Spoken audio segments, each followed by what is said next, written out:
Les conséquences de cette orientation, elles sont de 4 ordres. Médical, démographique, universitaire et économique. Les conséquences médicales, une confirmation de la décision qui consisterait à transférer des spécialités pédiatriques tout en maintenant la périnatalité et la pédiatrie de proximité, affaiblirait tout autant les activités maintenues sur le site que celles transférées.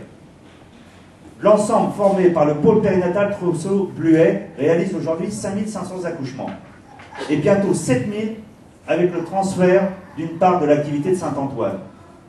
Notre maternité est la seule de niveau 3 du réseau de l'Est parisien. Elle est fondée sur la complémentarité qui existe entre les équipes de périnatalité, celles des surspécialités pédiatriques et des généticiens que nous avons fait venir.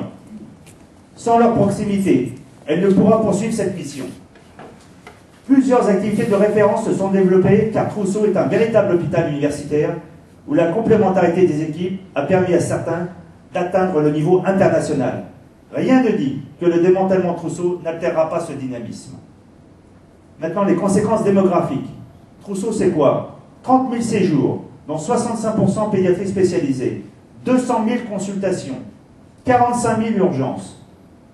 La décision de transfert affaiblirait la prise en charge pédiatrique alors que les prévisions démographiques annoncées sont en hausse dans le Grand Est parisien. Il serait simpliste de considérer que les autres hôpitaux pourront pourvoir aux besoins de ce bassin de population. Trousseau a accueilli 45 000 urgences en 2009 et se prépare à une nouvelle évolution du fait de la fermeture de SVP et de la reprise des urgences adolescentes de Saint-Antoine et de Thonon. Quelle sera la qualité de la réponse aux urgences sans la chirurgie? Les conséquences universitaires. Notre hôpital forme un centre universitaire pédiatrique de premier ordre. Sans relâche, notre doyen a réaffirmé la place de Trousseau dans sa faculté. 150 externes accueillis par quadrimestre, 450 au total par an. 100 internes par semestre en sont un témoignage réel. Les 7 centres de référence maladies rares que nous coordonnons sur le site, les 6 équipes internes qui reposent sur les compétences des chercheurs de Trousseau attestent également ce dynamisme. Les conséquences économiques. Nous souhaitons en tout premier lieu rappeler quelques chiffres pour ceux qui se répandent sans connaissance sur le déficit abyssal de Trousseau. Il est actuellement, en 4 ans, Trousseau a réduit de 10 millions son déficit, rendu 8% de ses effectifs de PEDM, en augmentant de 3 millions ses recettes. Nous en sommes donc à 17 500 000 de déficit. Ce déficit restant est essentiellement lié à la sous-évaluation de nos MIGAC, reconnue par l'ancien directeur des finances, 7 millions d'euros. Premièrement, à La Roche-Guyon, centre indispensable pour les enfants handicapés neurologiques. On doit fermer 2 millions d'euros de déficit, 9 millions. Des problèmes de sous-facturation, à force d'avoir écrémé même l'équipe administrative, on n'arrive plus, 2 millions d'euros.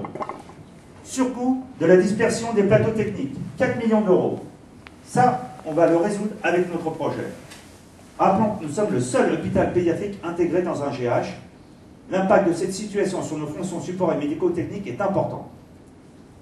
Nous sommes conscients des efforts à réaliser. Nous sommes citoyens. Trousseau a préparé son projet avec la mission efficience. La fermeture de 6 bâtiments et le regroupement de notre activité sur 3 bâtiments, dont un neuf à vocation chirurgicale et de soins intensifs, démontre son efficience. Et puis surtout, et c'est ça justement l'atout de Trousseau et de ce collectif, c'est qu'il y a un super projet.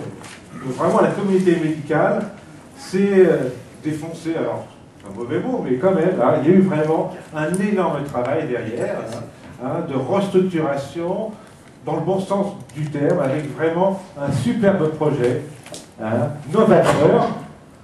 Alors je sais que certains postes, on parle de révolution culturelle, quand on regarde un peu certains éléments du projet, il y a vraiment une mutualisation des espaces communs, toutes les féodalités qu'on nous reproche, parfois à juste raison, les territoires, les logiques de territoire, eh bien, dans le nouveau Trousseau, bah, c'est terminé. Ce qu'on vous propose, par le biais de ce collectif, c'est vraiment un mot d'ordre simple, c'est obtenir avant le 20 mars, ça c'est pas après, avant le 20 mars, un engagement clair, précis, chiffré, public, pour un investissement pour le nouveau Trousseau, tel qu'il est écrit dans le projet. C'est-à-dire que nous, pendant un an, on construit un projet où on met tous les arguments que vous avez vu, Noël, les arguments universitaires, les arguments de transversalité, les arguments d'interconnexion, enfin un dossier qui a été mûri pendant un an,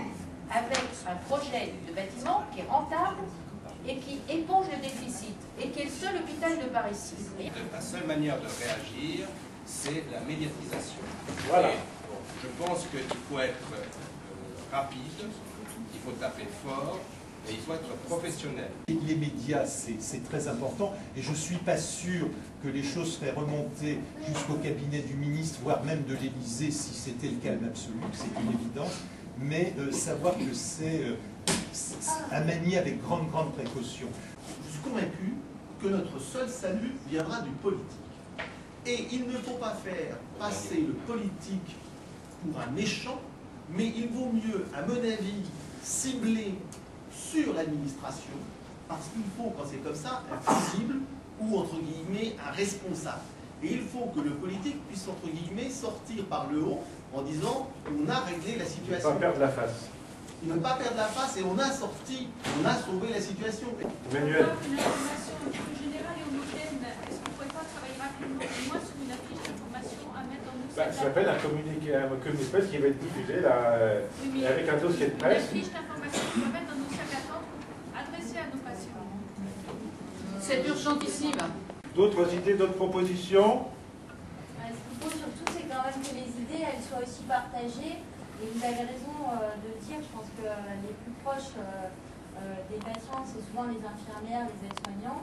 Il faut absolument que les projets que vous avez rédigés, qui sont des projets tout à fait porteurs et que évidemment toute la communauté soutient, mais c'est des projets qui sont soutenus à la fois par les médicaux et les paramédicaux. La réflexion, elle doit être forcément portée par l'ensemble de la communauté et pas seulement avoir en fait une voix qui est portée que par la communauté médicale qui parfois peut avoir tendance à donner l'impression de s'autoprotéger. Moi j'aimerais que les non-médicaux et les médicaux qui siègent à la commission de surveillance, sachant que Mme Blumenthal nous dit qu'elle nous est favorable, qu'elle aurait les médecins, nous demandions à Mme la Présidente la tenue d'une commission de surveillance exceptionnelle. C'est elle qui dirige cette commission. La directrice n'aura qu'à s'exécuter. Le thème déposé à l'ordre du jour par elle, donc par la sera exposé du projet Clouseau. C'est objectif. Et encore une fois, je rappelle qu'on est dans une communication pas offensive, mais pas agressive.